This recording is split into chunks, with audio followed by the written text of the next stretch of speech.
The exquisite Shunkai, whose other name was Suzu, was compelled to marry against her wishes when she was quite young. Later, after this marriage had ended, she attended the university, where she studied philosophy. To see Shunkai was to fall in love with her. Moreover, wherever she went, she herself fell in love with others.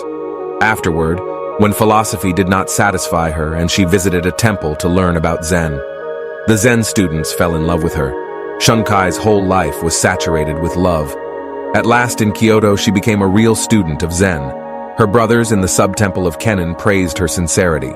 One of them proved to be a congenial spirit and assisted her in the mastery of Zen. The abbot of Kennen, Mokurai, Silent Thunder, was severe. He kept the precepts himself and expected his priests to do so. In modern Japan, whatever zeal these priests have lost for Buddhism, they seem to have gained for having wives. Mokurai used to take a broom and chase the women away when he found them in any of his temples, but the more wives he swept out, the more seemed to come back. In this particular temple, the wife of the head priest became jealous of Shunkai's earnestness and beauty. Hearing the students praise her serious Zen made this wife squirm and itch. Finally, she spread a rumor about Shunkai and the young man who was now her friend. As a consequence, he was expelled, and Shunkai was removed from the temple. I may have made the mistake of love, thought Shunkai, but the priest's wife shall not remain in the temple either if my friend is to be treated so unjustly.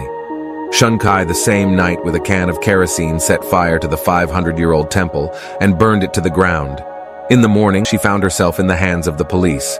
A young lawyer became interested in her and endeavored to make her sentence lighter. "Do not help me," she told him. "I might decide to do something else which would only imprison me again." At last, a sentence of 7 years was completed, and Shunkai was released from the prison, where the 63-year-old warden also had become enamored of her. But now everyone looked upon her as a jailbird. No one would associate with her. Even the Zen people, who are supposed to believe in enlightenment in this life and with this body, shunned her. Zen, Shunkai found, was one thing, and the followers of Zen quite another. Her relatives would have nothing to do with her. She grew sick, poor, and weak. She met a Shinshu priest who taught her the name of the Buddha of love, and in this Shunkai found some solace and peace of mind. She passed away when she was still exquisitely beautiful and hardly 30 years old.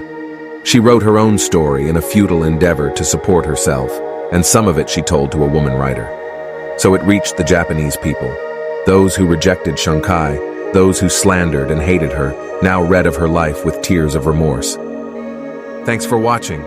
For more videos, please subscribe to our channel.